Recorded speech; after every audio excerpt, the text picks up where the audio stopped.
Hi friends, welcome back to study classes. तो प्यारे दोस्तों, बहुत बहुत स्वागत है आपका आज के हमारे इस सेशन में। सेशन बहुत ही इंटरेस्टिंग होने वाला है, जैसा आपने टाइटल ऑलरेडी देख ही लिया है। आज आपके साथ डिस्कस करने वाले हैं top 100 previous year questions D triple S P PGT commerce के। टॉपिक रहेगा अकाउंटिंग का।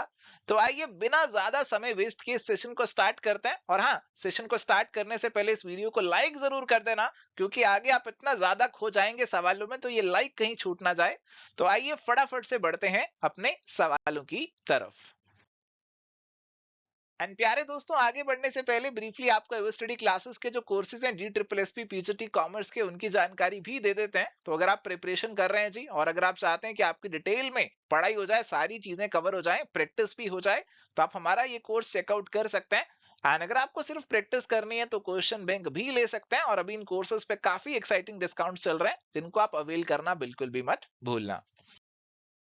चलिए, तो प्यारे दोस्तों, अब यहाँ पे हमारे सामने सवाल है जी।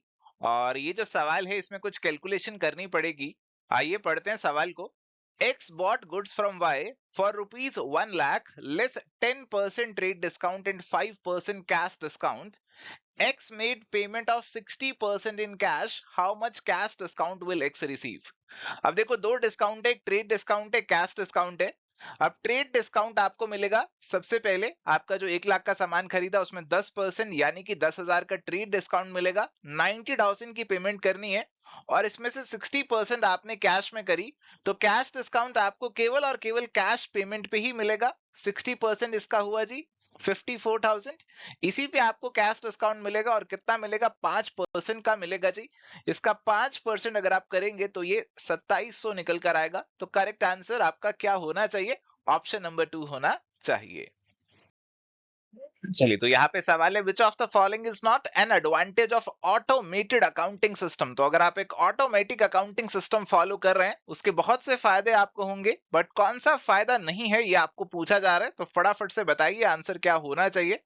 इट इज फास्ट, ये तो एडवांटेज है। एक्यूरेसी भी एडवांटेज होगा।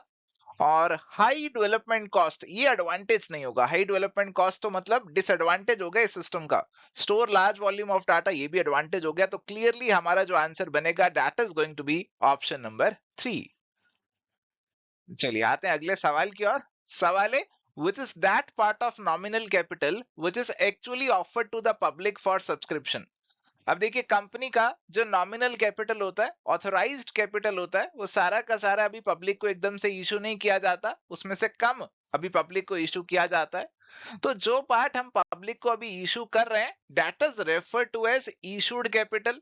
इशूड कैपिटल के बाद फर्दर आपकी सब्सक्राइब्ड आती है, कॉल्ड अप आती है, पेड अप आती है। बट अभी यहाँ पे हमारे पास जो आंसर बनेगा, that is going to be option number 3, issued capital. चलिए, तो प्यारे दोस्तों, अब हमारे पास सवाल है, balance of the revaluation account being profit और loss is transferred to dash in their old profit sharing ratio. तो प्यारे दोस्तों, रीवैल्यूएशन अकाउंट बनाया जाता है जब भी आपका पार्टनरशिप का रिकॉन्स्टिट्यूशन चल रहा है। और यहाँ पे जो भी आपका इसका प्रॉफिट और लॉस है, वो आपके पार्टनर्स को ट्रांसफर कर दिया जाता है उनकी प्रॉफिट शेयरिंग रेशो में। तो पार्टनर्स को अगर ट्रांसफर करना है, तो कहाँ पे, कौन से अकाउंट में डाल के आप यहाँ पे उनको ट्रांसफर करेंगे? फटाफट से सोचकर बताइए। सर बहुत ही आसान है, पार्टनर के कैपिटल अकाउंट में ट्रांसफर होगा, और इसीलिए करेक्ट आंसर यहाँ पे आपका ऑप्शन नंबर 2 का बनेगा। चलिए, अब यहाँ पे हमारे सामने सवाल है जी, आपको मैच्योरिटी डेट कैलकुलेट करनी है बिल ऑफ एक्सचेंज की। और सवाल है, if a bill drawn on 5th March for 30 days by A to B, then the date of maturity will be. अब प्यारे दोस्तों, यहाँ पे आपका जो बिल है, आपने 5th मार्च को ड्रॉ किया 30 डेज के लिए। तो आइए देखते हैं 30 डेज कब पूरे हो जाएंगे। तो 5th को ड्रॉ किया, मार्च में अभी 31 डेज होते हैं, तो 26 तो मार्च के ही हो गए। और बाकी बचे 4 दिन हमारे होंगे अप्रैल के, यानी कि 4 अप्रैल को ये आपका जो बिल है, ये आपका ड्यू होना चाहिए। बट आप सभी जानते हैं कि डेट ऑफ मैच्योरिटी कैलकुलेट करते हुए आपको 3 डेज ऑफ ग्रेस भी यहाँ पे देने हैं। और अगर आप इसे ऐड कर देंगे, तो आपकी डेट 7 अप्रैल की निकल कर आएगी। और इसी के बेसिस पे आपका जो आंसर है, आई होप आपने निकाल लिया होगा, ऑप्शन नंबर 3 यहाँ पे बनेगा। चलिए तो प्यारे दोस्तों यहाँ पे सवाल है हमारे पास, receipt and payment account is a summary of. Receipt and payment account जो हमारे पास होता है वो किसका समरी होता है? रिसीट और पेमेंट अकाउंट आपके नॉट फॉर प्रॉफिट ऑर्गेनाइजेशंस तैयार करते हैं, और ये बेसिकली आपके जो कैश रिसीट्स और पेमेंट्स होता है उनका समरी होता है। बहुत ही आसान, बहुत ही सीधा सवाल। करेक्ट आंसर आसानी से ऑप्शन नंबर 2 यहाँ पे बन जाएगा। आते हैं अगले सवाल पे। सवाल है, which one from the following is not included in direct employ cost? तो देखो जी, इनमें से आपकी कौन सी डायरेक्ट लेबर कॉस्ट नहीं है? देखो, लेबर कॉस्ट आपकी कुछ डायरेक्ट होगी, प्रोडक्शन से डायरेक्टली जुड़े हुए लोग, और कुछ इनडायरेक्ट होगी जो लेबर तो है बट प्रोडक्शन से एकदम डायरेक्ट नहीं जुड़ी हुई है। Analyst, operator of a machine, technician और सुपरवाइजर। अब थोड़ा सा कंफ्यूजन हो सकता है ऑप्शंस के अंदर, पर देखो, जो भी सुपरवाइजर लोग होते हैं, जो भी सुपरवाइजरी सैलरीज वगैरह हम पे करते हैं, ये डायरेक्टली प्रोडक्शन से नहीं जुड़े हुए, ये ऊपर बैठ के सुपरविजन का काम कर रहे हैं। इसको प्रोडक्शन ओवरहेड में लिया जाता है, इनडायरेक्ट लेबर कॉस्ट में लिया जाता है। तो यहाँ पे करेक्ट आंसर आपका ऑप्शन नंबर 4 का बनेगा।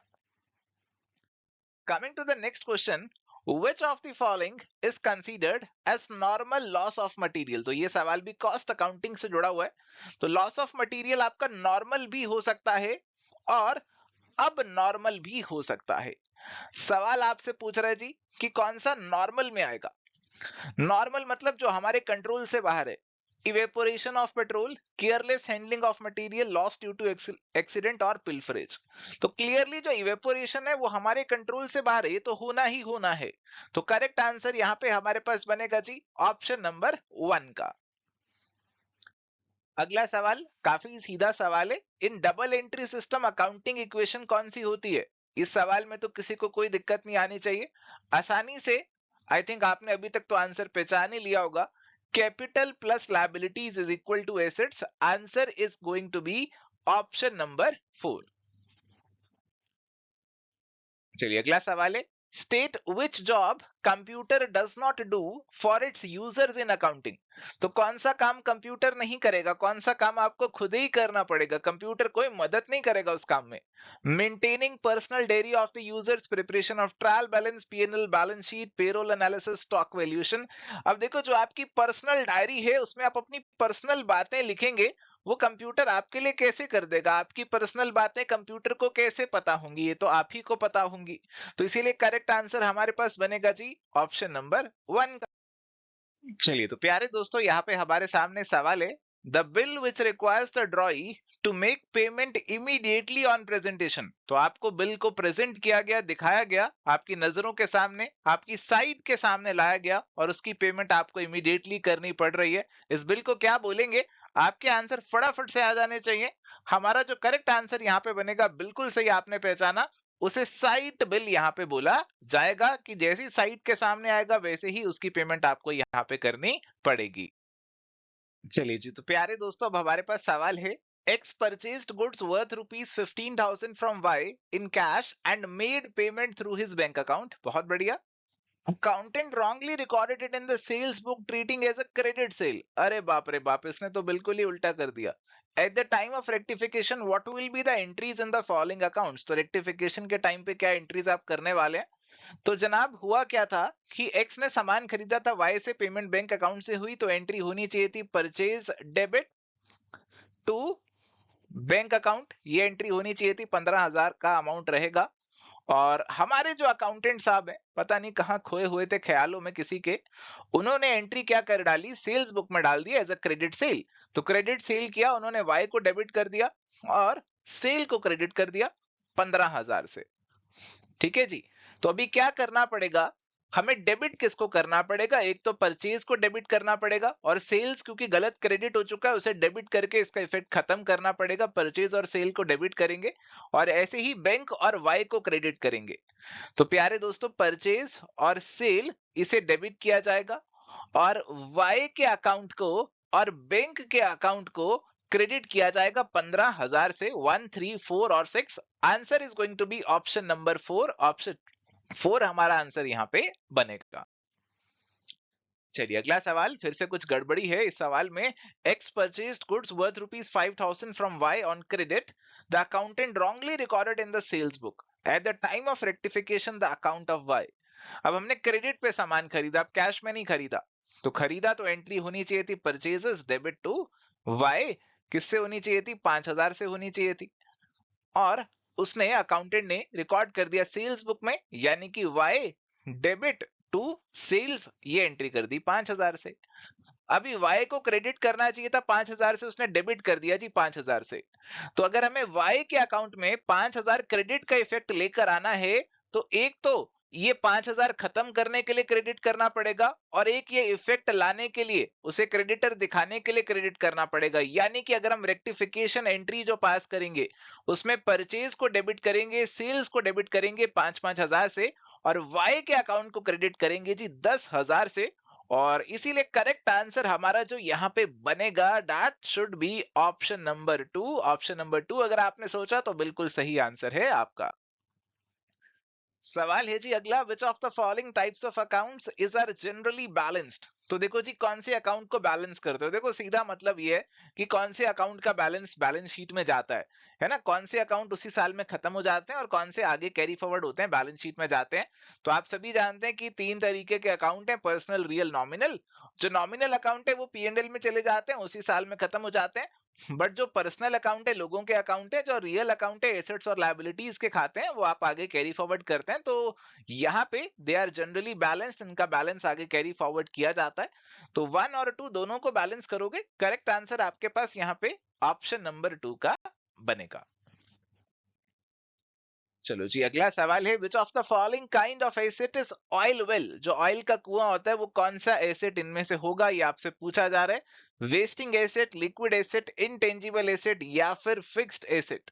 तो प्यारे दोस्तों, जो हमारा ऑयल का कुआं है, जो हमारा ऑयल का कुआं है, वो आप उससे तेल निकालते रहेंगे, धीरे धीरे खत्म होता जाएगा, वेस्ट होता जाएगा, आप उसे डालेंगे वेस्टिंग एसेट की कैटेगरी में। ऐसे एसेट्स की एक लिमिटेड लाइफ होती है, जैसे जैसे आप उसमें से सामान एक्सट्रैक्ट करते रहते हैं, निकालते रहते हैं, वो लाइफ खत्म होती रहती है। तो करेक्ट आंसर यहाँ पे आपका ऑप्शन नंबर 1 का बनेगा। चलो आओ जी अगले सवाल पे। Dash are economic resources of an enterprise that can be usefully expressed in monetary terms. तो आपके कौन से ऐसे इकोनॉमिक रिसोर्सेज हैं जिनको आप मॉनेटरी टर्म्स में एक्सप्रेस कर सकते हो, एंटिटी, ट्रांजैक्शन, लायबिलिटीज और एसेट्स। अब देखो, आपके रिसोर्सेज की बात हो रही है, यानी कि रिसोर्सेज आपके कंट्रोल में है, उनकी बात हो रही है, जिसका इस्तेमाल आप करेंगे, पैसे के टर्म्स में एक्सप्रेस करेंगे। तो जाहिर सी बात है, यहाँ एसेट्स की बात हो रही होगी, यहाँ ऑब्लिगेशंस की बात नहीं हो रही, लायबिलिटीज की बात नहीं हो रही, यहाँ पे बात हो रही होगी एसेट्स की। करेक्ट आंसर होना चाहिए option number 4, it is the most appropriate answer for this one. चलो अगला सवाल है, when two firms come together to become one unit and they both have a share in the new firm। दो थी, दोनों एक हो गई, ए थी, बी थी, अब दोनों मिलकर ए बी हो गई, सी हो गई। अभी यहाँ पे इसे क्या बोला जाएगा, लिक्विडेशन, अमलगमेशन, अब्जॉर्प्शन या फिर डिसोल्यूशन। अब देखो, अब्जॉर्प्शन के अंदर तो एक दूसरे को पूरा का पूरा खा जाता, बट यहाँ पे दोनों मिल रही हैं, दोनों का शेयर है, तो इसे बेटर है हम अमलगमेशन का नाम दें। करेक्ट आंसर यहाँ पे होने वाला है जी ऑप्शन नंबर 2 का। आओ जी अगले सवाल पे। A company equity ownership is split up into numerous equal units. Such units will be called as। तो एक कंपनी की जो भी इक्विटी कैपिटल होती है, हम उसे डिवाइड कर देते हैं अलग अलग यूनिट्स में। तो अगर कंपनी की कैपिटल है, लेट सपोज 1 लाख की, तो इसे 1 लाख शेयर्स में डिवाइड कर दिया जाता है ना। तो इस तरीके से आपकी जो ओनरशिप है कंपनी की, वो शेयर्स में डिवाइड होती है। तो बस अब तो करेक्ट आंसर आप मार्क कर ही लेंगे, ऑप्शन नंबर 2 आंसर यहाँ पे बनेगा। बहुत ही इजी सवाल था, ज्यादा कुछ सोचने वाला नहीं था इस सवाल में। अगला सवाल है, net profit of a firm before charging managers commission is 2,86,000। Manager is entitled to a commission of 10% after charging the such commission. Which of the following is his commission.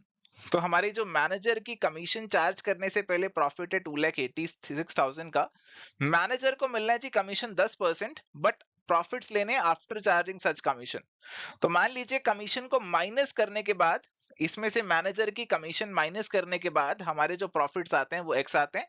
Manager का कमीशन है x का 10%, यानी कि 0.1x हो गया। तो अगर आप इसे सॉल्व करेंगे तो ये बनेगा 2,86,000 is equal to 1.1x। x की वैल्यू अगर आप निकालेंगे तो ये निकल कर आएगी जी 2,60,000 की। और इसका 10% जो है, इसका 10% जो कि हमारा मैनेजर का जो कमीशन बनने वाला है, that is going to be 26,000, 26,000 बनने वाला है। तो मैनेजर का कमीशन पूछा था हमें, तो आंसर आपका यहाँ पे क्या होगा जी? ऑप्शन नंबर 4 आंसर यहाँ पे बनेगा।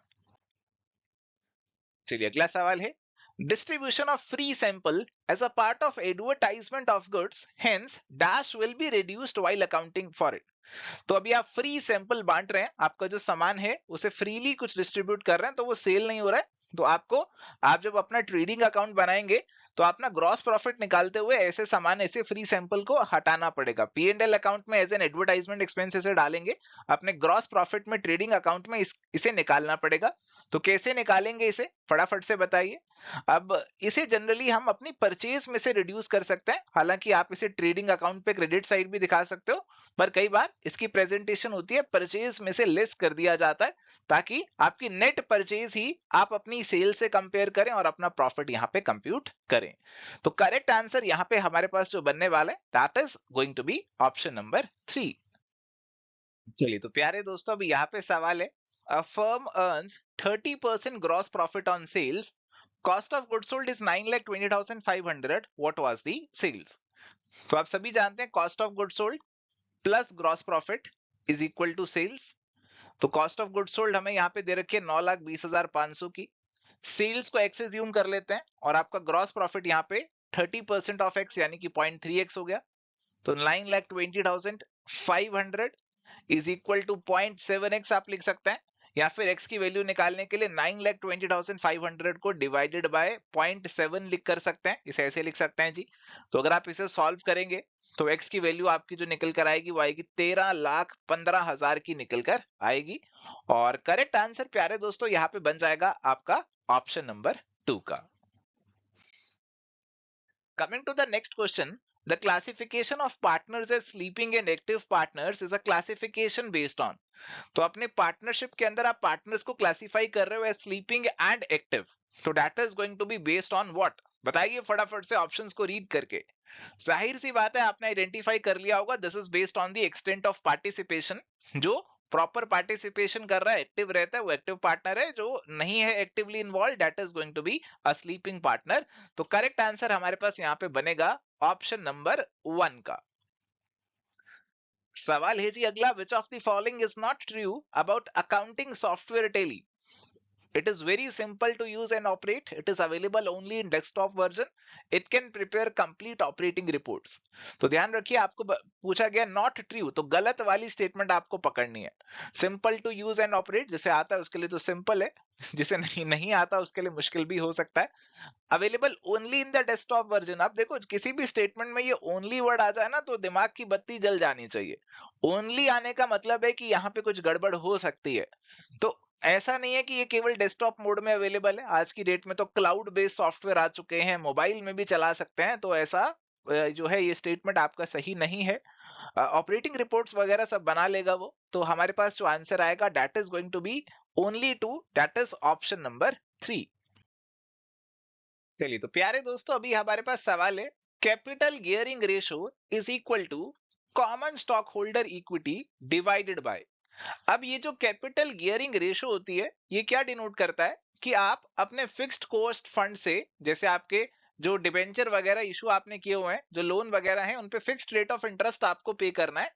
इनका इस्तेमाल करके आप अपनी इक्विटी की रिटर्न को मैक्सिमाइज कर सकते हो। तो इसे गियरिंग का कंसेप्ट यहाँ पे बोला जाता है, ट्रेडिंग ऑन इक्विटी बोला जाता है। तो अगर हम इस रेशो की बात करें तो इस रेशो में एक तरफ तो आपकी कॉमन स्टॉक होल्डर की इक्विटी है, और नीचे आपके पास आते हैं फिक्स्ड कॉस्ट बियरिंग फंड्स, जिसमें आपके डिबेंचर वगैरह फिक्स्ड इंटरेस्ट वाले जो फंड्स है वो यहाँ पे आ जाते हैं। तो करेक्ट आंसर आपका यहाँ पे ऑप्शन नंबर 3 जो है वो यहाँ पे बन जाएगा। चलिए अगला सवाल है, which ratio indicates the efficiency in utilization of capital employed in generating revenue.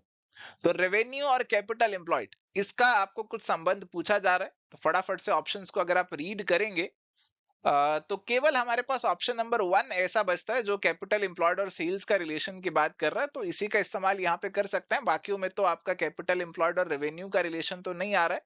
तो correct answer is going to be option number 1। Option number 2 है, उसमें टोटल एसेट्स दे रखा है बट कैपिटल एम्प्लॉयड हमारी नेट एसेट्स होती है, अगर आपको याद हो, मालूम हो, और इसीलिए ऑप्शन 1 ही हमारा यहाँ पे आंसर बनेगा। Every profit and loss account should be prepared as part of dash the Companies Act 2013। तो P&L अकाउंट बनाना है आपको, इसका फॉर्मेट आपको कंपनीज एक्ट 2013 के शेड्यूल नंबर 3 में मिलता है। तो करेक्ट आंसर यहाँ पे आपका ऑप्शन नंबर 2 का बनेगा। चलिए सवाल है, in a single entry system opening capital is calculated as. Opening capital is equal to closing capital plus drawings minus profit minus, और क्या माइनस करें इसमें से? तो प्यारे दोस्तों, इसमें से हमारे पास एक चीज माइनस होनी रह गई है, which is going to be your fresh capital introduced. जो फ्रेश कैपिटल इंट्रोड्यूस करी थी, एडिशनल कैपिटल इंट्रोड्यूस की थी, उसकी एडजस्टमेंट भी करनी पड़ेगी, तभी आपकी इक्वेशन यहाँ पे सही बनेगी। तो करेक्ट आंसर यहाँ पे आपके पास ऑप्शन नंबर 3 का बनेगा।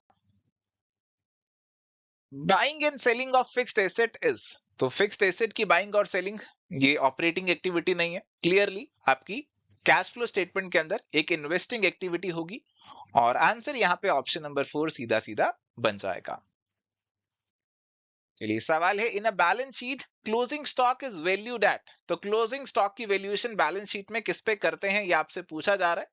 तो क्लोजिंग स्टॉक की वैल्यूएशन करते हैं कॉस्ट और market price which ever is lower. सभी जानते हैं, अकाउंटिंग स्टैंडर्ड 2 भी ऐसा कहता है। तो करेक्ट आंसर तो ऑप्शन नंबर 4 ही बनेगा। Fixed interest bearing funds do not include. तो इनमें से कौन से वो हैं जिसपे फिक्स्ड इंटरेस्ट आप नहीं देंगे? Public deposits, preference share capital, long term investment और डिबेंचर। अब देखो जी, आपके जो प्रेफरेंस शेयर कैपिटल होती है उस पर डिविडेंड दिया जाता है, ना कि इंटरेस्ट। तो सीधा सीधा आप इसे एलिमिनेट कर सकते हैं। ऑप्शन नंबर 2 आपका आंसर यहाँ पे बन जाएगा। चलिए तो प्यारे दोस्तों, अभी यहाँ पे हमारे पास सवाल है जी। यहाँ पे आपको बोला गया कि आपको वैल्यू ऑफ गुडविल निकालनी है एज पर एन्यूटी मेथड। तो सवाल थोड़ा सा टेढ़ा है, पर सॉल्व हम जरूर करेंगे जी। तो एन्यूटी मेथड से जब गुडविल की वैल्यूएशन आपको करनी रहती है, तो उसके लिए बेसिकली आपको क्या चाहिए होता है? आपको चाहिए होता है आपका सुपर प्रॉफिट, और इस सुपर प्रॉफिट को आप एन्यूटी फैक्टर से मल्टीप्लाई कर देते हो और गुडविल आ जाती है। तो आपको यह दे रखा है कैपिटल एम्प्लॉयड और नॉर्मल रेट ऑफ रिटर्न दे रखा है। तो आपका कैपिटल एम्प्लॉयड 3 लाख है, नॉर्मल रेट ऑफ रिटर्न 10% है, यानी कि नॉर्मल जो प्रॉफिट्स रहते हैं सभी के वो 30,000 रहते होंगे। प्रेजेंट वैल्यू आपको दे रखी है, एन्यूटी फैक्टर दे रखा है 1 ईयर फॉर 5 इयर्स एट 10%, 3.78। तो सुपर प्रॉफिट्स जो आएंगे उनको इससे मल्टीप्लाई करेंगे। नॉर्मल प्रॉफिट 5 सालों का आपको यहाँ पे दे रखा है। तो ये 5 सालों का जो प्रॉफिट है, इसको आपको एवरेज निकालना पड़ेगा, एवरेज सुपर प्रॉफिट निकालने के लिए। और एवरेज में आपको ये दो चीजों की एडजस्टमेंट भी करनी है, नॉन रिकरिंग इनकम और नॉन रिकरिंग एक्सपेंस की। तो अगर आप एवरेज प्रॉफिट निकालेंगे, इन सभी को ऐड करके डिवाइडेड बाय 5 करेंगे, तो ये बीच में है 34,000, यही निकल कर आएगा। बट इसमें कुछ आपकी नॉन रिकरिंग इनकम है, उसे घटाना पड़ेगा, और कुछ नॉन रिकरिंग एक्सपेंस है, उसे यहाँ पे आपको ऐड बैक भी करना पड़ेगा। तो इस बेसिस पे आपका 33,400 जो है वो प्यारे दोस्तों निकल कर आएगा आपका एवरेज प्रॉफिट। और नॉर्मल प्रॉफिट हमें दे रखा है 30,000 का। तो सुपर प्रॉफिट हमारे पास निकल कर आया जी 3400 का। अब इस 3400 को एन्यूटी फैक्टर 3.78 से मल्टीप्लाई करो, और फिर सॉल्व करके निकालो जी कि क्या आपका आंसर यहाँ पे निकल कर आएगा। इसे आप सॉल्व करेंगे प्यारे दोस्तों, तो ये आपका जो निकल कर आएगा, it is going to be रफली इक्वल टू 12,852। तो करेक्ट आंसर आपका यहाँ पे ऑप्शन नंबर 1 जो है वो बन जाएगा। The excess of current assets over current liabilities, very easy, current asset minus current liabilities is your working capital। तो आंसर ऑप्शन नंबर 2 का बन जाएगा। चलिए अब अगला सवाल है, मैच द फॉलोइंग का लिस्ट 1 और लिस्ट 2 की मैचिंग आपको करनी है। आपको बताना है कौन सी शॉर्ट टर्म कैपिटल, कौन सी मीडियम टर्म और कौन सी लॉन्ग टर्म। तो लॉन्ग टर्म अगर हम सबसे पहले देखें तो इक्विटी और प्रेफरेंस वाले ये आएंगे लॉन्ग टर्म में। लॉन्ग टर्म में 1 और 6 आने चाहिए। तो सी के अंदर अगर मैं देखूं तो 1 और 6 मेरे पास 4 में आ रहे हैं। इसके अलावा अगर शॉर्ट टर्म की बात करें तो शॉर्ट टर्म में फैक्टरिंग, डिस्काउंटिंग वगैरह ये सब आ सकता है। और मीडियम टर्म में आपका बैंक का एडवांस, पब्लिक डिपॉजिट्स वगैरह डाल लो। तो ऑप्शन नंबर 4 ही बेस्ट पॉसिबल आंसर बन रहा है जी। ऑप्शन 4 ही आंसर यहाँ पे आपका बनेगा। चलिए तो प्यारे दोस्तों, अभी हमारे पास सवाल है, what does the term deficit mean in reference with non profit organisation? तो डेफिसिट टर्म का क्या मतलब होता है, ये आपसे पूछा जा रहा है जी।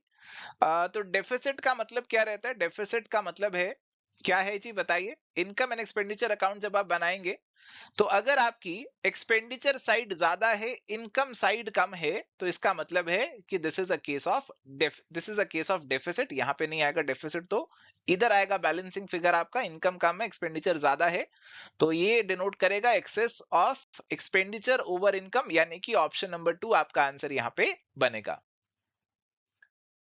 सवाल है, what does the term under writing mean? Under writing का क्या मतलब होता है? जब आप शेयर्स वगैरह इशू करते हैं, तो आप अंडर राइटिंग करवाते हैं कि अगर लोग आपके शेयर नहीं खरीदते हैं, आपको सब्सक्रिप्शन नहीं मिलता है, तो फिर आपका जो अंडर राइटर है वो आपके शेयर टेकअप कर लेगा। तो it is basically going to be an undertaking to subscribe to shares और debentures if public subscription is not adequate. तो अप्रोप्रिएट आंसर ऑप्शन 4 यहां पे हो जाएगा। चलिए अगला सवाल, Indian Partnership act 1932 defines partnership as. तो बहुत इंपॉर्टेंट है, आपको पता होना चाहिए कि इंडियन पार्टनरशिप एक्ट के अंदर पार्टनरशिप की क्या डेफिनेशन है। इस पे कई बार सवाल आया है एग्जामिनेशन में, और मोस्टली स्टूडेंट्स को नहीं पता होता कि क्या डेफिनेशन यहाँ पे दे रखी है। तो अगर आप ऑप्शंस को रीड करना चाहते हैं, करिए। मेरा ध्यान तो पहुंच चुका है सही आंसर की तरफ, और जो सही आंसर हमें दे रखा है वो ऑप्शन नंबर 2 में दे रखा है। Relation between persons who have agreed to share the profits of a business carried on by all or any of them acting for all। Option 2 answer यहां पे आपका बनेगा। चलिए सवाल है, in practice a compound journal entry is not recorded when. देखो आपकी जो जर्नल एंट्री होती है उसे कंपाउंड जर्नल एंट्री तब बोला जाता है जब आप मल्टीपल चीजों को एक ही में क्लब कर देते हैं, तो एक से ज्यादा डेबिट और क्रेडिट आपको देखने को मिल सकते हैं। तो one account is debited and two or more accounts are to be credited, two or more accounts are to be debited and one account is to be credited, two or more accounts are to be debited and two or more accounts are to be credited, only one account is debited and another account is credited। जब एक ही account को debit कर रहे हो, एक ही को credit कर रहे हो, तो यहाँ पे तो कंपाउंड जनरल एंट्री नहीं होगी। तो डी वाला केस हमारे पास, यानी कि ऑप्शन नंबर 2 आंसर यहाँ पे बन जाएगा। चलिए सवाल है, which of the following ratios does come under the activity operating ratios? तो कौन सी आपकी एक्टिविटी या फिर ऑपरेटिंग रेशियोज में आएगी, आपको बताना है।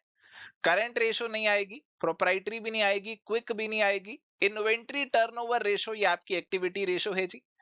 तो करेक्ट आंसर आपके पास यहाँ पे ऑप्शन नंबर 4 का बनेगा। सवाल है, which of the following is not a method of costing? इनमें से कौन सा कॉस्टिंग का मेथड नहीं है? Operating costing, job costing, standard costing और कॉन्ट्रैक्ट कॉस्टिंग। तो जब हम कॉस्टिंग के मेथड की बात करते हैं, तो बेसिकली हम बात कर रहे हैं ऐसे तरीकों की जिनसे हम कुछ कॉस्ट वगैरह निकाल रहे हैं किसी चीज की।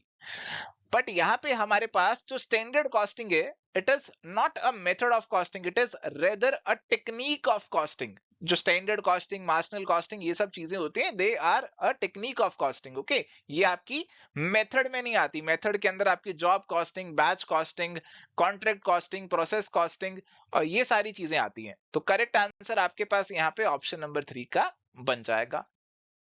चलिए तो प्यारे दोस्तों, अभी यहाँ पे हमारे पास सवाल है, a company forfeited 400 equity shares of rupees 10 each issued at a discount of 10% for non-payment of 2 calls of rupees 2 each। what will be the amount forfeited by the company? देखो 10 रुपए का शेयर है, ठीक है जी। 1 रुपए का डिस्काउंट, 10% का discount 9 में इशू हुआ, उस पे हमें 2 कॉल नहीं आई, 2-2 रुपए की, यानी कि 4 रुपए नहीं आए। 5 रुपए आए थे, तो 5 रुपए जो आपको मिले हैं वही शेयर फॉर फीचर अकाउंट में जाएंगे। तो शेयर फॉर फीचर अकाउंट में 5 रुपए इंटू 400 शेयर, कितना बन गया जी आपका अमाउंट? ये बन गया जी 2000 का। ध्यान देने वाली बात ये थी कि यहाँ पे डिस्काउंट है, तो डिस्काउंट को किस तरीके से आपको ट्रीट करना है, अलग करना है, किस तरीके से शेयर फॉर फीचर की एंट्री में एडजस्टमेंट करनी है, ये चीज आपको मालूम होनी चाहिए। करेक्ट आंसर यहाँ पे ऑप्शन नंबर 2 का बनेगा। चलिए सवाल है, which of the following statement is false in relation to the consignment? The consignee does not become the debtor of consignor on receipt of the goods. तो जो ओनरशिप है गुड्स की वो कंसाइनर की रहती है, कंसाइनी तो केवल एक एजेंट की तरह काम करता है, तो डेटर नहीं बनेगा, वो एजेंट बनता है। Legal ownership and title is not transfer to the consignee, बिल्कुल ठीक है। Dispatch of goods on consignment amounts to sale of goods by the consignor. अब देखो कंसाइनर ने कंसाइनी को गुड्स डिस्पैच कर दिए, क्या ये सेल मान ली जाएगी? नहीं जी, ये सेल नहीं है, ये तो आपने आगे बेचने के लिए उसे दिए हैं। कंसाइनी केवल आपका एजेंट है, ओनरशिप और सारे रिस्क अभी आपके ही रहते हैं, अभी आप उसे सेल नहीं मान सकते। तो फॉल्स होगी हमारी ऑप्शन नंबर 3। रिलेशनशिप दोनों में प्रिंसिपल एजेंट का होता है, 4 वाली भी ट्रू है। करेक्ट आंसर ऑप्शन 3 यहाँ पे बनेगा। Memorandum joint venture account is prepare to find out. अब देखो जब भी जॉइंट वेंचर का हमारा केस होता है तो उस केस में हमें देखना पड़ता है कि दोनों कुछ अलग से किताबें मेंटेन कर रहे हैं या नहीं कर रहे। अगर अलग से किताबें मेंटेन नहीं कर रहे हैं और केवल अपनी अपनी ट्रांजैक्शंस का ही रिकॉर्ड रखा जा रहा है तो प्रॉफिट निकालने के लिए आपको एक अलग से खाता बनाना पड़ता है। उस खाते का नाम होता है मेमोरेंडम जॉइंट वेंचर अकाउंट। तो मेमोरेंडम जॉइंट वेंचर अकाउंट आप प्रॉफिट और लॉस निकालने के लिए बनाते हैं। तो आंसर आपके पास बनेगा ओनली बी वाला, यानी कि ऑप्शन नंबर 1। चलिए सवाल है जी, a bill drawn on June 16 for a period of 30 days and unfortunately July 19 is a public holiday, then what will be the maturity date of a bill. तो 16 जून को 30 दिन के लिए बनाया, तो 14 दिन जून के हो गए और इसके अलावा 16 दिन जुलाई के, तो 16 जुलाई को ये मैच्योर होता। अभी 3 दिन ग्रेस के ऐड करोगे तो 19 जुलाई पे पहुंच जाओगे, बट 19 जुलाई की पब्लिक हॉलिडे है। जब पब्लिक हॉलिडे होती है तो मैच्योरिटी डेट एक दिन पहले शिफ्ट हो जाती है, और इसीलिए करेक्ट आंसर आपका यहाँ पे बनेगा ऑप्शन नंबर 3 का। चलिए सवाल है, this is a basic concept of accounting. According to this concept, every business transaction has a two-fold effect. In commercial context, it is a famous dictum that every receiver is also a giver and every giver is also a receiver. तो देखो जी, ये basically आपको कह रहे हैं कि हर एक transaction के दो पहलू हैं, दो एस्पेक्ट्स होते हैं। तो this is clearly dual aspect concept जिसे यहाँ पे डिस्कस किया जा रहा है। मुझे लगता है मेरे से पहले तो आपने पकड़ ही लिया होगा। आंसर यहाँ पे ऑप्शन नंबर 4 का बनेगा। चलिए सवाल है जी, loading is usually involved in all such items which are recorded at the invoice price in the consignment account, which of these is not one of those items. अब देखो ये जो कंसाइनमेंट अकाउंट है, जॉइंट वेंचर अकाउंट है, ये normally हम लोग नहीं पढ़ते हैं, बट इसमें आपके जो पीजीटी के एग्जाम्स रहते हैं उसमें कई सवाल इस पे भी आ सकते हैं। तो ये टॉपिक्स को कवर अप करके जाना चाहिए, क्योंकि सवाल कुछ ज्यादा मुश्किल नहीं है, जिसको बेसिक नॉलेज हो वो इसे आसानी से आंसर कर पाएगा। देखो कहा गया कि जब भी कंसाइनर कंसाइनी को माल भेजता है तो अगर 100 रुपए का सामान है वो 100 रुपए में नहीं भेजेगा, वो उसे 150 में 120 में ज्यादा वैल्यू पे उसे भेजेगा, ताकि उसे कॉस्ट मालूम ना पड़ जाए सामान की। तो जो एक्स्ट्रा पैसे ऐड किए गए इसे लोडिंग बोला जाता है। तो जो भी उसको सामान आप दे रहे हैं उसके अंदर ये लोडिंग वाला जो एक्सेस वाला एलिमेंट है वो आ रहा होगा। तो बोला जा रहा है कि इसमें ये वाला एलिमेंट नहीं होगा। ओपनिंग स्टॉक, स्टॉक में तो होगा। Goods returned by the consignee, जो सामान वापस आया उसमें भी ये होगा। Expenses incurred by the consignor, अब कंसाइनर ने कोई खर्चे किए जो कि आपके इस सामान से जुड़े हुए है ही नहीं, उसने अपने कोई खर्चे किए वहां पे सामान को लेकर, कुछ ट्रेवलिंग का कोई भी खर्चा किया प्रमोशन से जुड़ा हुआ। तो अभी जो ये वाला खर्चा किया इसमें कोई लोडिंग नहीं होगी, है ना, क्योंकि इसमें कोई हम प्रॉफिट पे कोई सामान नहीं भेज रहे हैं, तो सिंपली खर्चा किया। Expenses incurred by the consignor है, तो गुड्स सेंट ऑन कंसाइनमेंट इसमें भी लोडिंग होगा, तो एक्सपेंसेस में नहीं होगा। करेक्ट आंसर आपका ऑप्शन नंबर 3 यहाँ पे बन जाएगा। चलिए सवाल है, which is not a direct और indirect cost? On cost, overhead cost, supplementary cost और डाउन कॉस्ट। तो ये सवाल जो है थोड़ा सा find the odd one out की तरह लग रहा है। मैं आपको बता देता हूं कि जो ओवरहेड कॉस्ट होती हैं उनको ऑन कॉस्ट बोला जाता है, सप्लीमेंट्री कॉस्ट भी बोला जाता है, बट ये डाउन कॉस्ट वाला वर्ड इस्तेमाल नहीं होता है। ये आपका आंसर यहाँ पे बनेगा। चलिए अगला सवाल, which of the following performers of balance sheet of a company required that figures of the previous year should be shown in separate column along with the figures of the current year in respect of each item of liabilities and assets? तो balance sheet आपकी horizontal भी हो सकती है। Horizontal अगर आप बना रहे हैं तो कुछ इस तरीके से लायबिलिटीज और एसेट्स लिखते हैं, तो इसमें आप करंट ईयर प्रीवियस ईयर का डाटा लिख सकते हैं, कोई दिक्कत नहीं है। और अगर आप वर्टिकल बना रहे हैं, वर्टिकल में कुछ ऐसे बैलेंस शीट बनती है और इसमें भी करंट ईयर प्रीवियस ईयर का जो डाटा है वो लिखा जा सकता है। तो जैसे मर्जी बनाओ, दोनों में लिख सकते हो, कोई ऐसे रिस्ट्रिक्शन नहीं है। तो दोनों में हो सकता है जी, answer is going to be option number 3, both A and B. चलिए तो प्यारे दोस्तों, अभी हमारे पास सवाल है, which of the following is a disadvantage of tailor made software. तो आपके अकाउंटिंग सॉफ्टवेयर आप बाजार से बने बनाए खरीद सकते हैं और अपने बनवा सकते हैं, जैसे आप टेलर से अपनी पेंट सिलवाते हैं, सूट सिलवाते हैं, तो वैसी अकाउंटिंग सॉफ्टवेयर भी आप एक सॉफ्टवेयर डेवलपर से कस्टमाइज बनवा सकते हैं। उसके कौन सा डिसएडवांटेज है ये आपसे पूछा जा रहा है। Can link with another information system, तो हाँ, आप कोई लिंकेज बनवाना चाहते हो बनवा सकते हो, अकॉर्डिंग टू कस्टमर रिक्वायरमेंट बन जाएगा। High cost of installation and maintenance, it is difficult to learn and require high tech training. अब देखो, खुद का सॉफ्टवेयर बनवा रहे हो तो आपको खर्चा करना पड़ेगा, हाई कॉस्ट एक्सपीरियंस करनी पड़ेगी, और उसे सीखना भी थोड़ा सा मुश्किल हो सकता है, क्योंकि ये नया है, आपकी रिक्वायरमेंट के अकॉर्डिंग आप बनवा रहे हैं, तो आपके जो कंपनी वाले लोग हैं हो सकता है उनको थोड़ा सा सीखने में मेहनत लगे। तो इसमें जो 3 और 4 वाले पॉइंट है, दोनों ही कहीं ना कहीं डिसएडवांटेज की तरफ जा रहे हैं, और मैं दोनों को ही कहीं ना कहीं सही मानूंगा। तो टेलर मेड सॉफ्टवेयर जो होते हैं उनकी ये कुछ खामियां यहाँ पे हो सकती हैं। चलिए, सवाल है, which of the following is prepared for distribution of profits among the partners. तो पार्टनर्स में प्रॉफिट को बांटने के लिए कौन सा अकाउंट बनाते हैं। ऑप्शंस पे नजर डालेंगे तो आई थिंक एक बार फटाफट से नजर आपकी ऑप्शन 4 पे चली जाएगी, क्योंकि ऑप्शन नंबर 4 ही है P&L अप्रोप्रिएशन अकाउंट का, जिससे आपके प्रॉफिट्स पार्टनर्स में अप्रोप्रिएट किए जाते हैं। Correct answer is going to be option number 4। चलिए, coming to the next question, ये मैच द फॉलोइंग का सवाल है, जिसमें दो लिस्ट आपको दे रखी है, लिस्ट 1 और लिस्ट 2, और आपको करनी है मैचिंग। मिसलेनियस एक्सपेंडिचर दे रखा है सबसे पहले, और मिसलेनियस एक्सपेंडिचर इनमें से आप केवल discount on issue of share से ही मैच कर पाएंगे। करंट लायबिलिटी अनक्लेम्ड डिविडेंड, जो कि अभी क्लेम नहीं किया बट हो जाएगा क्लेम। सब्सक्राइब्ड कैपिटल, कैपिटल में आप फोरफिटेड शेयर्स की एडजस्टमेंट कर सकते हैं। करंट एसेट्स आपका इन्वेंट्री वर्क इन प्रोग्रेस हो जाएगा। तो अगर आप आंसर की तरफ बढ़ेंगे तो आई थिंक इसमें आंसर जो हमारा बनना चाहिए A4B1C2D3, यानी कि ऑप्शन 3 का आंसर होना चाहिए। Annual report is given by an organisation to its. तो एक ऑर्गेनाइजेशन अपनी एनुअल रिपोर्ट बनाती है, जो कंपनीज हैं बेसिकली वो अपनी एनुअल रिपोर्ट बनाती हैं और अपने शेयर होल्डर्स को भिजवाती हैं। पहले तो फिजिकली भिजवाते थे, आजकल ऑनलाइन ही भेज दी जाती हैं, और यहाँ पे हमारा जो आंसर बनेगा क्लियरली ऑप्शन नंबर 4 का बन जाएगा। A method used in comparative analysis of financial statement is returning analysis, common size analysis, graphical analysis, comparative analysis। अब देखिए, यहाँ पे ना थोड़ा सा सवाल मेरे ख्याल से एम्बिगुअस है, और कई बार पेपर में एम्बिगुअस सवाल आते हैं। तो कंपैरेटिव एनालिसिस के लिए देखो, अगर आप किस तरीके के एनालिसिस कर रहे हैं, इस पे भी ये डिपेंड करेगा कि आप ड्यूरिंग द ईयर एनालिसिस कर रहे हैं, आप अलग अलग सालों के एनालिसिस कर रहे हैं। इसका जो आंसर दिया हुआ है, कॉमन साइज एनालिसिस दिया हुआ है, बट आप कंपैरेटिव स्टेटमेंट्स बनाकर भी तो एनालिसिस कर सकते हैं। तो इस सवाल में थोड़ी सी एम्बिग्यूटी यहाँ पे है। Goods sent on consignment is debited to. देखो, जब भी कंसाइनर कंसाइनी को सामान भेजता है, गुड्स भेजता है, तो फिर उसका अलग से लेखा जोखा रखता है, उसका अलग से प्रॉफिट वगैरह उसे निकालना रहता है। तो उन गुड्स को एक अलग अकाउंट में डाल दिया जाता है, और इस अकाउंट को जो नाम दिया जाता है वो बहुत ही आसान है, कंसाइनमेंट अकाउंट का नाम इसे दिया जाता है। तो सीधा सीधा आपका जो आंसर बनेगा, that is going to be option number 1। Which statement from the following is false?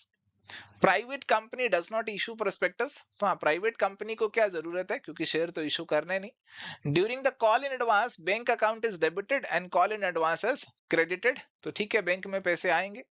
Rate of dividend is fixed on equity share. अरे बाप रे बाप, इक्विटी शेयर्स का डिविडेंड कभी फिक्स नहीं हो सकता है, तो it will fluctuate according to the profits. तो ये वाला आपका पक्का से गलत है। Lump sum amount can be received on shares, हाँ ये तो ठीक है। ऑप्शन नंबर 3 हमारा यहाँ पे आंसर बनेगा। असर्शन और रीजन दे रखी है। असर्शन दिया हुआ है, capital is treated as liability. Reason दिया, capital is treated as liability due to money measurement concept. अब देखो, कैपिटल को लायबिलिटी की तरह मानते हैं, liability side of balance sheet दिखाया जाता है, क्योंकि एक बिजनेस जो है उसे कैपिटल जो है वो बिजनेस ओनर को लौटानी है, जो वापस चुकानी है। और this is because of the business entity concept. ये कहता है बिजनेस और बिजनेस का मालिक दोनों अलग अलग हैं, और इसीलिए कैपिटल को लायबिलिटी भी माना जाता है। तो असर्शन तो ट्रू है, बट रीजन यहाँ पे फॉल्स है, और इसीलिए करेक्ट आंसर ऑप्शन 2 का बनेगा।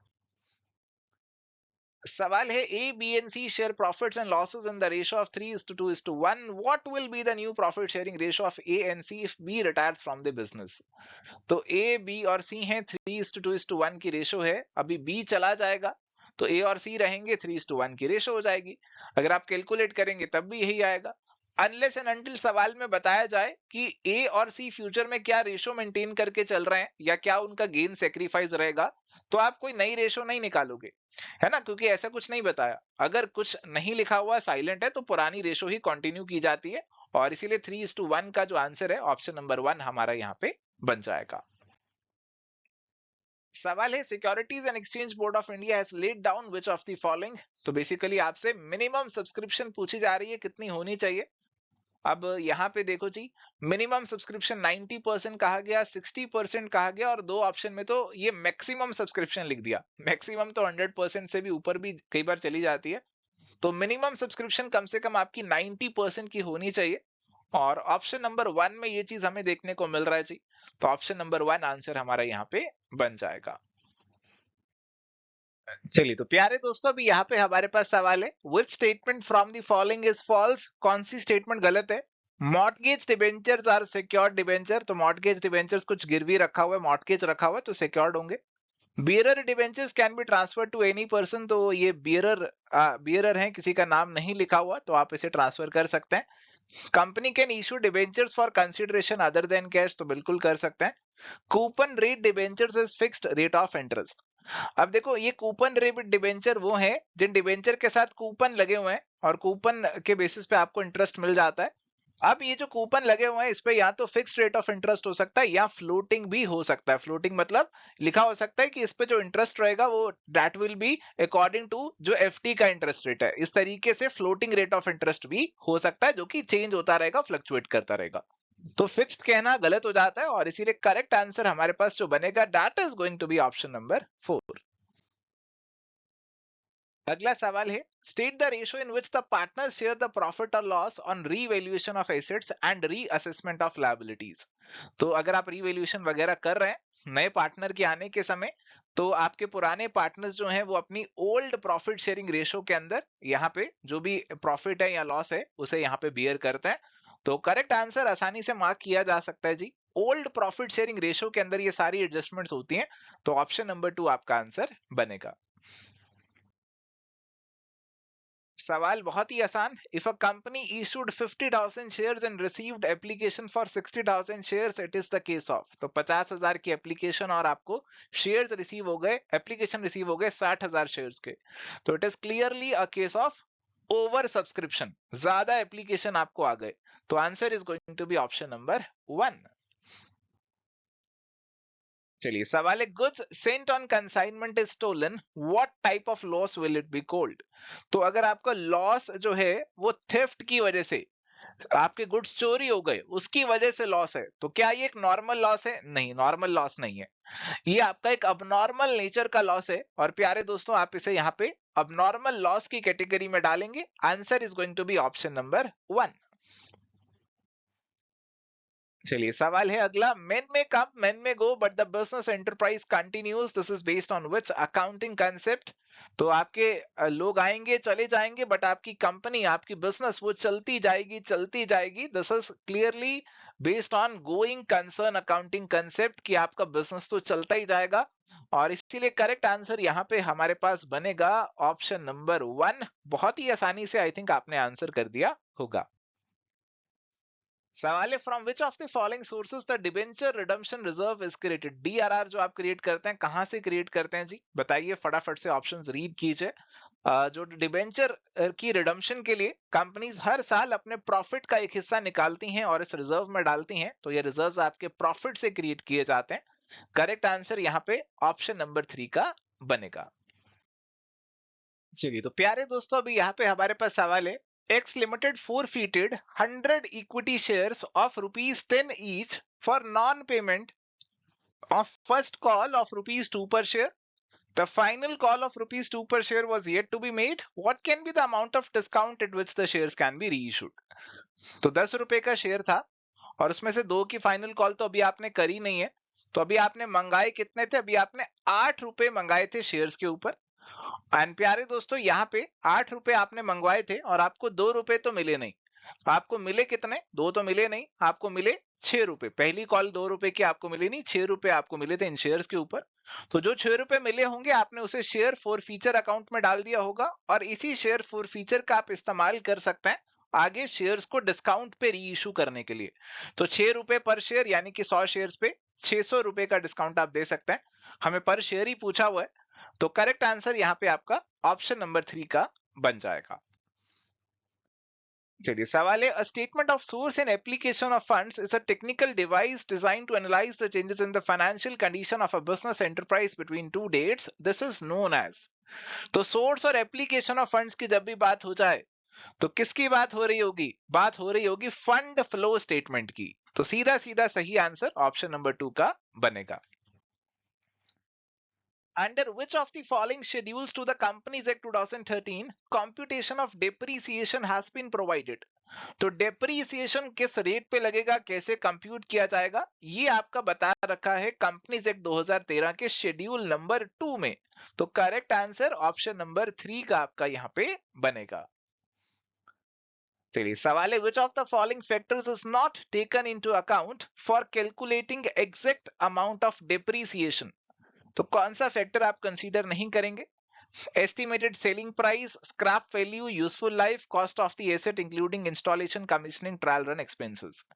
तो देखो डेप्रिसिएशन निकालने के लिए आपको कॉस्ट चाहिए, यूजफुल लाइफ चाहिए और स्क्रैप वैल्यू चाहिए। सेलिंग प्राइस का आपको कोई लेना देना नहीं है, और इसीलिए आप आसानी से मार्क कर सकते हैं अपना आंसर ऑप्शन नंबर 1 का।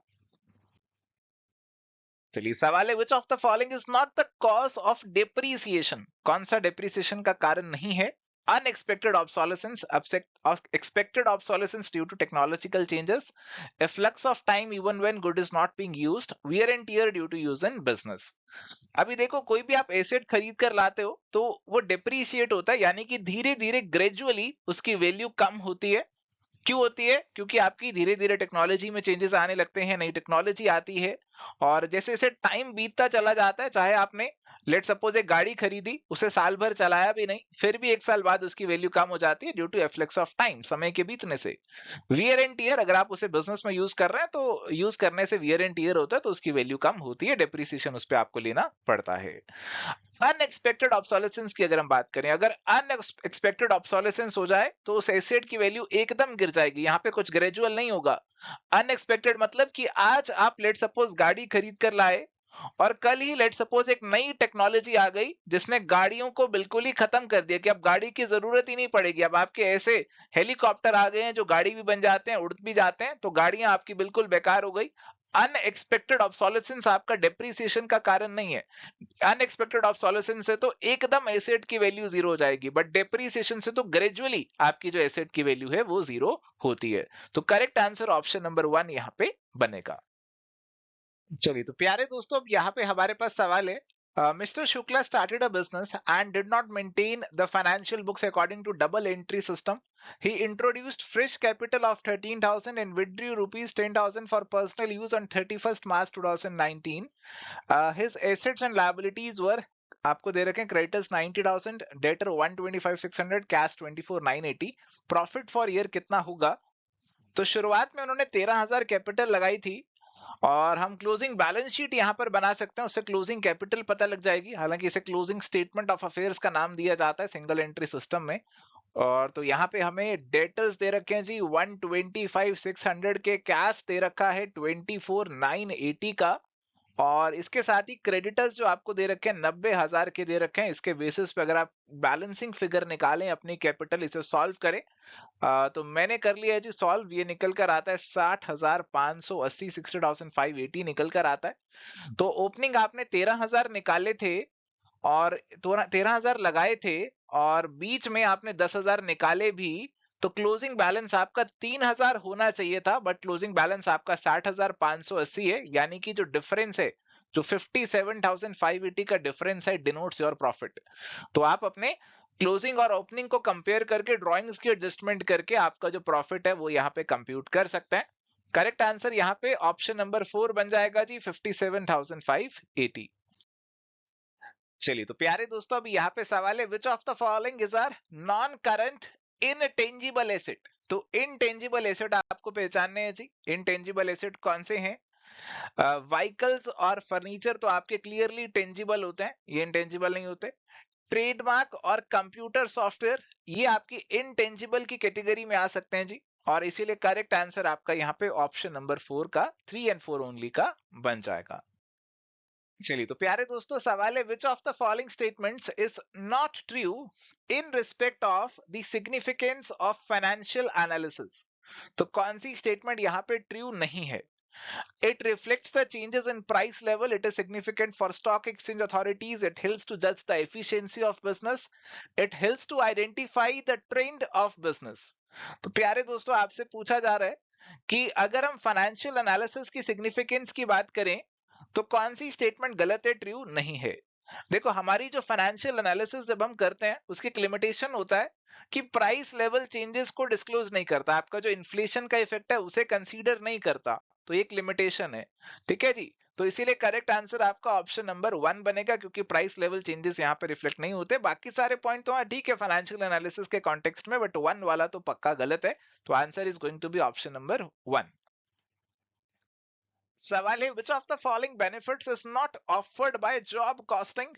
तो जॉब कॉस्टिंग से आपको कौन सा बेनिफिट नहीं मिलता? तो देखो जी, जॉब कॉस्टिंग के अंदर आपके पास अलग अलग जॉब्स की आप अलग अलग कॉस्टिंग करते हो, हर एक जॉब का आप अलग से कॉस्ट कार्ड बनाते हो, कार्ड बनाते हो, उसमें उस जॉब से जुड़ी हुई सारी जानकारी, सारे खर्चे लिखते हो, और फिर उसका जो कॉस्ट है उसमें प्रॉफिट ऐड करके आप उस जॉब का जो आपका सेल प्राइस है वो डिटरमाइन करते हो। तो जॉब कॉस्टिंग में कौन सा बेनिफिट नहीं मिलता ये आपसे पूछ रहे हैं। ऑप्शंस को अगर आप रीड करते हैं, products manufactured are of uniform nature. अब देखो, जॉब कॉस्टिंग आप तभी इस्तेमाल करते हैं जब आपका सामान यूनिफॉर्म नेचर का नहीं है। अगर यूनिफॉर्म नेचर का हो तो आप बैच कॉस्टिंग ही क्यों ना लगा लें, पूरे बैच की कॉस्टिंग इकट्ठी क्यों ना कर लें, बट क्योंकि यूनिफॉर्म नहीं है तो आप इसका इस्तेमाल करते हो। तो ये जॉब कॉस्टिंग में नहीं देखने को मिलता, आंसर तो यही होना चाहिए। स्पॉइलेज और डिफेक्टिव वर्क पता लग जाएगा, सेलिंग प्राइस आप डायरेक्टली डिटरमाइन कर सकते हो, और कॉस्ट ऑफ मटेरियल, लेबर आपको हर एक जॉब का पता होगा। तो ये सारे पॉइंट्स तो ठीक है, ऑप्शन नंबर 1 जो है उसमें गड़बड़ है, और वो आंसर यहाँ पे बनेगा। सवाल है what share of profit would a sleeping partner who has contributed 75% of capital get in the absence of deed with his partner. अगर आपकी डीड नहीं है तो तो फिर आपका जो प्रॉफिट शेयरिंग रेशो है वो बराबर बराबर का रहता है। बिल्कुल सीधी बात है, कोई ज्यादा दिमाग लगाना नहीं है इसमें। तो answer is going to be option number 4, 1:1 का रेशो रहेगा। सवाल है which of the following is not a criteria for a current asset. तो करंट एसेट का क्राइटेरिया इनमें से कौन सा नहीं है? It is expected to be realised in the normal operating cycle. Normal operating cycle में ही रियलाइज हो जाएगा, बिल्कुल ठीक बात है। विद इन 12 मंथ्स रियलाइज हो जाएगा। It is expected to be useful for a long time, नहीं, लॉन्ग टाइम के लिए नहीं होता, ये शॉर्ट टाइम के लिए होते हैं। Primarily for the purpose of being trading, हाँ आपके ट्रेडिंग में इस्तेमाल किए जाते हैं। तो ऑप्शन नंबर 3 आप निकाल सकते हैं, लॉन्ग टाइम वाले ये जो है इस रीजन के कारण। तो करेक्ट आंसर यहाँ पे आपका ऑप्शन नंबर 3 का बनेगा। चलिए सवाल है जी हमारे पास, consider the following items of current assets and arrange them in the order of liquidity. तो करंट एसेट्स की जो आपकी आइटम्स रहती हैं आपको उन्हें अरेंज करना चाहिए ऑर्डर ऑफ लिक्विडिटी के बेसिस पे।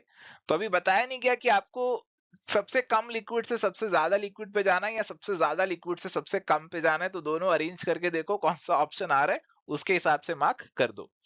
तो सबसे पहले बात करते हैं जी सबसे ज्यादा लिक्विड की। तो कैश इन हैंड सबसे ज्यादा लिक्विड होगा, और उसके बाद बैंक बैलेंस होगा, उसके बाद डेटर्स होंगे, और लास्ट में आपका स्टॉक आएगा, क्योंकि स्टॉक को बेचकर फिर डेटर्स आएंगे और फिर कैश आएगा। तो आपका जो सीक्वेंस यहाँ पे हमारे पास बन रहा है वो बन रहा है 2-3-4-1 का, या फिर इसका उल्टा 1-4-3-2 का। तो 1-4-3-2 तो नहीं है, 2-3-4-1 हमें ऑप्शन नंबर 1 में ही देखने को मिल रहा है। तो ऑप्शन नंबर 1 हमारा आंसर यहाँ पे बन जाएगा। सवाल है which of the following is are the fundamental accounting assumptions.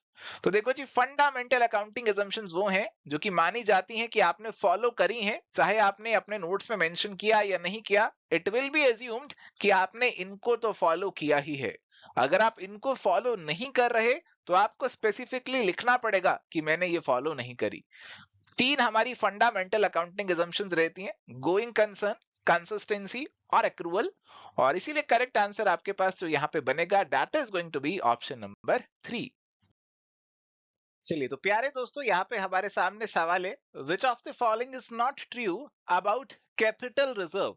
Capital reserve के बारे में इनमें से कौन सा ट्रू नहीं है, गलत है, ये आपसे पूछा जा रहा है। It can be used to issue bonus share. It is created out of capital profit. It is available for distribution of dividend. It can be used for writing of capital losses. अब देखो capital reserve है तो कोई capital nature का profit हुआ होगा, वहां से क्रिएट हुआ होगा। बोनस शेयर्स वगैरह आप इससे इशू कर सकते हो, कैपिटल लॉस राइट ऑफ कर सकते हो, बट इससे डिविडेंड नहीं बांट सकते। तो यहाँ पे ऑप्शन नंबर 3 नॉट ट्रू वाला ये आपका करेक्ट आंसर यहाँ पे बन जाएगा। सवाल है जी अगला, which of the following is are current liabilities. तो प्यारे दोस्तों, इनमें से कौन सी आपकी करंट लायबिलिटीज है वो आपको यहाँ पे पूछी जा रही है। Public deposit, outstanding expenses, calls in advance, provision for taxation. देखो पब्लिक डिपॉजिट जो आपके होते हैं वो करंट लायबिलिटी नहीं है। आप पब्लिक को इशू कर रहे हैं, कुछ उनसे डिपॉजिट्स ले रहे हैं, तो वो आपकी लॉन्ग टर्म लायबिलिटीज होती हैं। हालांकि इस पर भी प्रोहिबिशंस वगैरह भी हैं कंपनी लॉ के अंदर। आउटस्टैंडिंग एक्सपेंसेस जो आपके हैं, कॉल्स इन एडवांस जो पहले पैसा आपको मिल गया कॉल्स का, और प्रोविजन फॉर टैक्सेशन, इनको आप करंट लायबिलिटीज में शो करेंगे। Correct answer is going to be option number 1, 2, 3 and 4 only.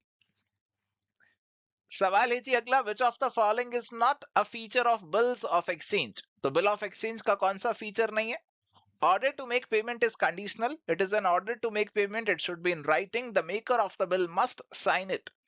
तो बिल ऑफ एक्सचेंज की अगर आप डेफिनेशन पढ़ेंगे, बहुत ही पहली लाइन में बिल्कुल क्लियरली मेंशन किया जाता है, it is an unconditional order. It is an instrument in writing containing N unconditional order. ये कंडीशनल नहीं होता कि किसी की शादी होगी तो पैसे देना, बारिश होगी तो पैसे देना, कोई शर्त कोई कंडीशन नहीं होती। It is unconditional. इसीलिए पहला वाला जो हमारा ऑप्शन है वो गलत है और वही आंसर यहाँ पे बनेगा। Which of the following is not a feature of capital expenditure?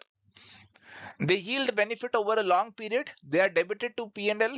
They are incurred for acquiring fixed asset. They increase the earning capacity of the business. तो capital expenditure और revenue expenditure का distinction very very important from exam perspective.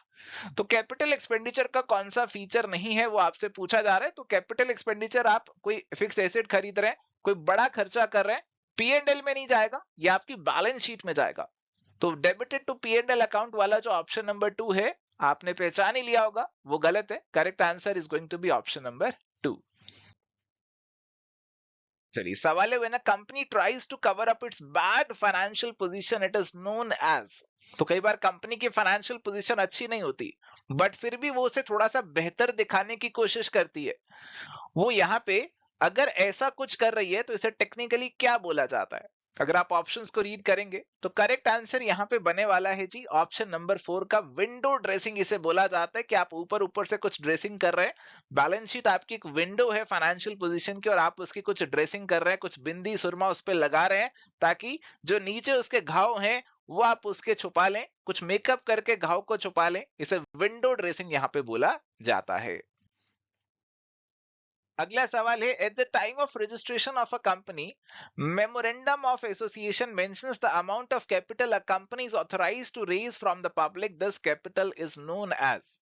तो जो capital आपकी MOA में लिख दी, कितनी capital company raise कर सकती है लोगों से, पब्लिक से, इस कैपिटल को प्यारे दोस्तों बोला जाता है आपकी ऑथराइज्ड या फिर नॉमिनल कैपिटल।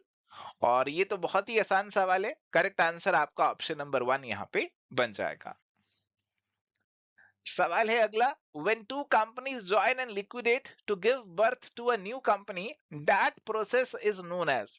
तो दो कंपनी मिल गई हैं और एक नई कंपनी को उन्होंने जन्म दिया है, तो दो कंपनी मिलकर एक नई कंपनी बना रहे हैं, तो आप इसे क्लियरली क्या बोलेंगे, कॉर्पोरेशन, अमलगमेशन, लिक्विडेशन या फिर अब्जॉर्प्शन।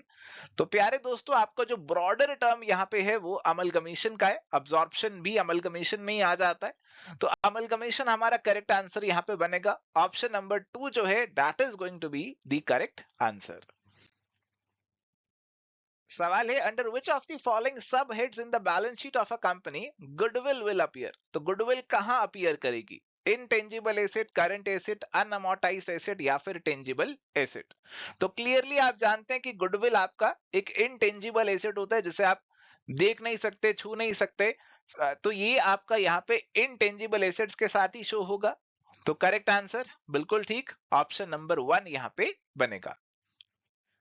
चलिए अगला सवाल है, dash is calculated by dividing the net asset value of the transferor company by price of the one share of the transferee company, net payment method of the purchase consideration, lump sum value of purchase consideration, net asset method of purchase consideration, intrinsic value of purchase consideration.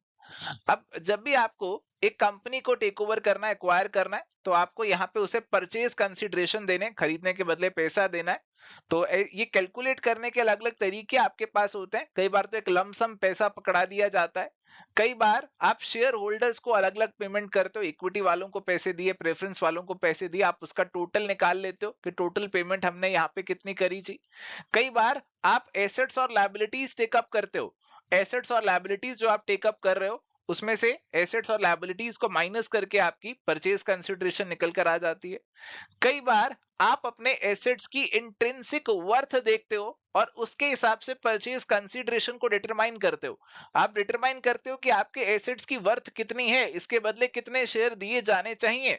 हालांकि ये statement बिल्कुल सही से framed नहीं है, बेहतर frame की जा सकती थी, बट जो इसका एसेंस है that is related to intrinsic value of the purchase consideration, और करेक्ट आंसर यहाँ पे आपका ऑप्शन नंबर 4 का ही बनेगा। चलिए तो प्यारे दोस्तों, अभी यहाँ पे सवाल है, कंपनी बी ने टेक ओवर किया कंपनी ए को, और एसेट्स यहाँ पे जो टेकअप किए वो दे रखे हैं, और आपको परचेज कंसिडरेशन निकालनी है। तो फटाफट से लग जाइए, सॉल्व कीजिए, आपको खुद से सॉल्व करना आना चाहिए एग्जामिनेशन में। तो एसेट्स क्या टेकअप किए, गुडविल 20,000 की टेकअप करी, लैंड एंड बिल्डिंग जो टेकअप करी वो 30,000 की है, प्लांट एंड मशीनरी 18,000 की है, स्टॉक 10,000 के हैं, डेटर्स 8,000 के हैं, और कहा गया कैश टेकअप नहीं कर रहे बट सन्ड्री क्रेडिटर 6,000 के टेकअप कर रहे हैं, तो ये तो माइनस करना यहां से पड़ेगा। तो ऐड कीजिए जी, 20, 30, 50, 68, 78, 86, -6 करेंगे तो 80,000 आपकी बननी चाहिए purchase consideration. Answer is going to be option number 4। चलिए सवाल है, which of the following item of a non financial company will be classified under revenue from operation. Non financial company है, ध्यान से सुनना, उसके बेसिस पे आंसर निकालना है। तो यहाँ पे नॉन फाइनेंशियल कंपनी है, तो यहाँ पे अगर आपकी सेल्स है, इंटरेस्ट ऑन लोन तो नहीं आएगा, डिविडेंड भी नहीं आएगा क्योंकि नॉन फाइनेंशियल है, रेवेन्यू फ्रॉम सर्विसेज ये आ सकता है, तो 1 और 4 आ सकते हैं। तो आपका जो करेक्ट आंसर बनेगा that should be option number 3, 1 and 4 only. अगर फाइनेंशियल कंपनी होती तो फिर आपका इंटरेस्ट डिविडेंड को भी आप कंसीडर करते हो कोर ऑपरेशंस में, बट क्योंकि एक नॉन फाइनेंशियल कंपनी है तो ये इंटरेस्ट और डिविडेंड को आप यहाँ पे कंसीडर नहीं करेंगे, they are going to be financing और इन्वेस्टिंग एक्टिविटी। सवाल है, the rebate on a bill shows that. तो बिल ऑफ एक्सचेंज के केस में आई थिंक आपने रिबेट वाला फंडा तो पढ़ा ही होगा कि रिबेट कई बार मिल जाता है, दे देते हैं। तो अगर आप बिल ऑफ एक्सचेंज की मेच्योरिटी डेट से पहले ही पेमेंट कर देते हैं तो आपको कुछ बेनिफिट मिलता है, कुछ डिस्काउंट मिल जाता है, और उसे ही टेक्निकली रिबेट बोला जाता है। तो रिबेट का मतलब क्या बना कि it has been paid before the date of maturity, है ना, ये मतलब बनेगा। तो आंसर बिल्कुल सही पहचान लिया आपने, ऑप्शन नंबर 2 आंसर यहाँ पे आपका बनेगा। सवाल है, which of the following is not a feature of diminishing balance method of depreciation. तो डिमिनिशिंग बैलेंस मेथड का इनमें से कौन सा फीचर नहीं है, ये आपसे पूछा जा रहा है। It is easy and simple to calculate. देखो इजी भी है, मुश्किल भी है वैसे तो फिलहाल इसे साइड में रख के आगे बढ़ते हैं। Permissible under income tax act बिल्कुल ठीक है। Original cost of the asset is shown in the balance sheet. तो देखो जी, डिमिनिशिंग बैलेंस मेथड फॉलो कर रहे हो तो बैलेंस शीट में आती है एसेट की WDV, ना कि original cost. Book value of the asset can never be reduce to 0, ये भी बिल्कुल ठीक है। तो मेरे हिसाब से आंसर जो है यहाँ पे अप्रोप्रिएट वाला दैट इज ऑप्शन नंबर 3 कि ओरिजिनल कॉस्ट को बैलेंस शीट में शो करते हैं, नहीं जी, हम written down value of the asset is shown in the balance sheet. तो correct answer is going to be option number 3। चलिए तो प्यारे दोस्तों, यहाँ पे काफी इंटरेस्टिंग सा सवाल है, compute revenue from operations for a banking company from the information given below. तो बैंकिंग कंपनी का रेवेन्यू फ्रॉम ऑपरेशंस आपको निकालना है, और एक बैंकिंग कंपनी का कोर ऑपरेशंस क्या होने वाला है, उसका लोन वगैरह देना, इन्वेस्टमेंट वगैरह करना, ऐसा ही काम होगा। तो यहाँ पे अगर हम कोर ऑपरेशन से जुड़े हुई एक्टिविटीज देखें तो इंटरेस्ट जो उसको मिल रहा है आप उसे ऐड कर सकते हैं, डिविडेंड जो उसको मिल रहा है उसे ऐड कर सकते हैं, और इसके अलावा बिल्डिंग बेची तो ये ऑपरेशन में नहीं होना चाहिए। इन्वेस्टमेंट वगैरह उसने जो रखी हुई है, बेची हुई है, तो वो उसके ऑपरेशन से आप जोड़ सकते हैं। तो हमारे पास जो आंसर यहाँ पे बनना चाहिए, आइए देखते हैं। एक तो आप अपने इंटरेस्ट ले लीजिए 6,20,000 का, डिविडेंड ले लीजिए 62,000 का, और इसके अलावा आपने जो इन्वेस्टमेंट बेची 50,000 की बेची, जिसकी बुक वैल्यू 32,000 थी, तो ये भी हो गया जी 18,000 का प्रॉफिट, इन दोनों का डिफरेंस। तो टोटल आपका कितना निकला जी ऑपरेशन से? आपकी जो कमाई है यहाँ पे कितनी निकली? ये निकल कर आती है आपकी 7 लाख की निकल कर आती है। अगर आप सोच रहे थे कि पूरा सेल ऑफ इन्वेस्टमेंट का वैल्यू यहाँ पे ले लें, 50,000 ले लें, तो फिर आपकी कोई मैच नहीं करेगा। तो आपको प्रॉफिट ही लेना है यहाँ पर, तभी आपका आंसर मैच करेगा। और क्या लेना है क्या नहीं लेना, इसको लेकर अगर थोड़ा सा कंफ्यूजन है तो हाँ वो जायज है, बट बिल्डिंग वाला पार्ट तो आप क्लियरली एलिमिनेट कर सकते हैं कि वो तो नहीं आएगा, और इंटरेस्ट वाला पार्ट पक्का पक्का से आएगा। बाकी जो बैंक है वो इन्वेस्टमेंट वगैरह से भी जुड़ा होता है, इन्वेस्टिंग के काम भी करता रहता है, तो इसीलिए आपको इन्वेस्टमेंट से जुड़ा हुआ डिविडेंड और उसका प्रॉफिट जो है वो भी ऑपरेशंस में लेना चाहिए, एज्यूमिंग कि ये बैंक जो है इसे ऑपरेशंस में ही ले रहा होगा। तो करेक्ट आंसर हमारा यहाँ पर ऑप्शन नंबर 3 का बनेगा।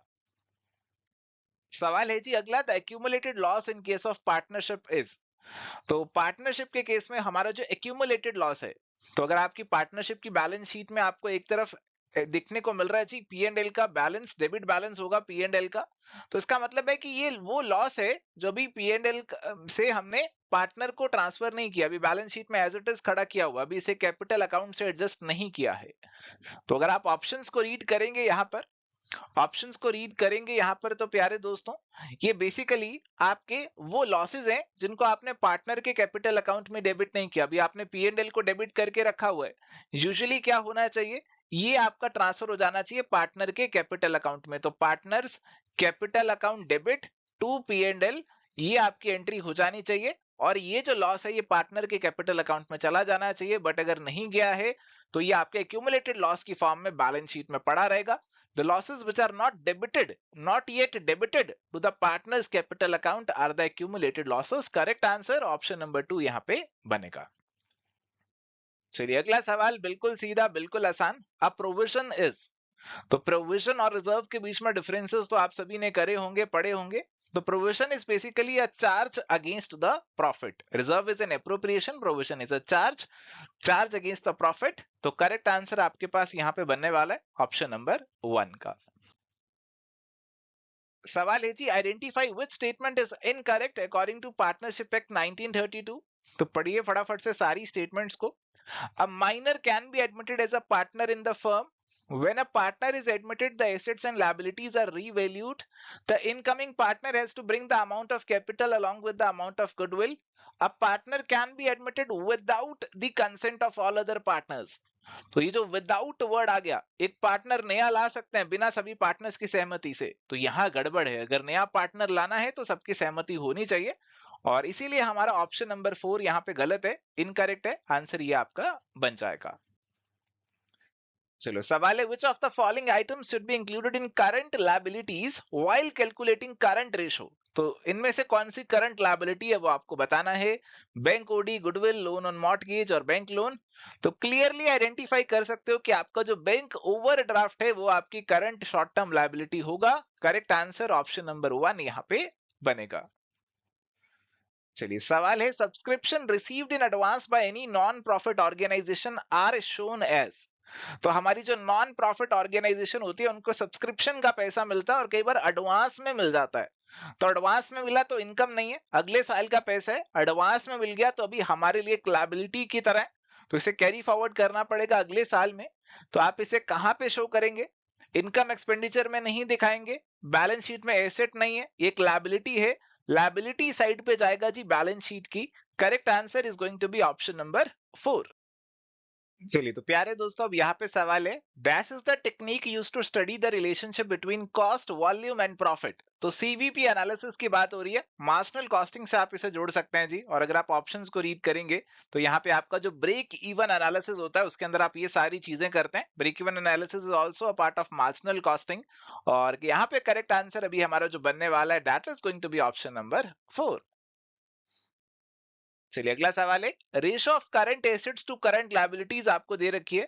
करंट एसेट्स हमें दे रखे हैं 10 लाख के, और करंट लायबिलिटीज दे रखी है 4 लाख की, और कहा हुआ ये रेशियो 2.5:1 है। Accountant of the firm interested है कि इस रेशियो को 2:1 कर दिया जाए।